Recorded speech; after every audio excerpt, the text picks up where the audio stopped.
日本简报，世界各大媒体对日本的报道。日本简报，岸田必须抓住巴菲特给他的开局。日经亚洲，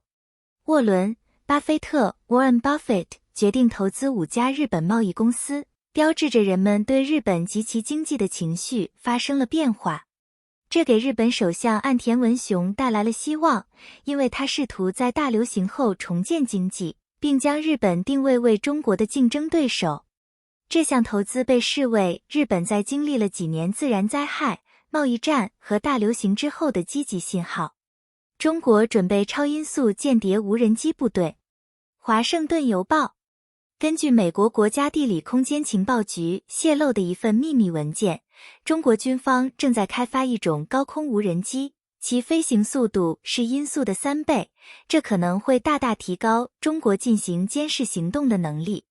这份秘密文件以8月9日的卫星图像为特色，显示中国东部空军基地有2架 WZ-8 火箭推进侦察无人机。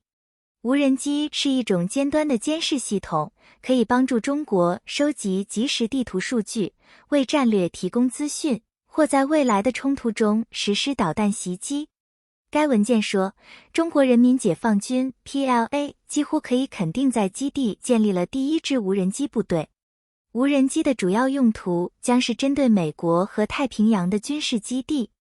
中国正在制造各种用于军事用途的高科技系统，包括可用于反舰目的的无人机侦察的高超音速武器，以及可用于试图使美国失明的反导弹防御武器。日本称飞机争夺战下降，但对无人机和不明飞行物的反应正在上升。外交官，记录显示，日本在2022财年紧急出动战斗机778次，以应对外国军用飞机接近日本领空，与2021财年同期相比减少了 23%。国防部联合参谋部表示，与2021财年相比，2022财年的争夺次数减少了226次，这一数位是自2020财年以来的最低争夺次数。中国占外国军用飞机起降量的 74%， 日本征机出动575次。俄罗斯占进入该国领空的外国飞机的 19%。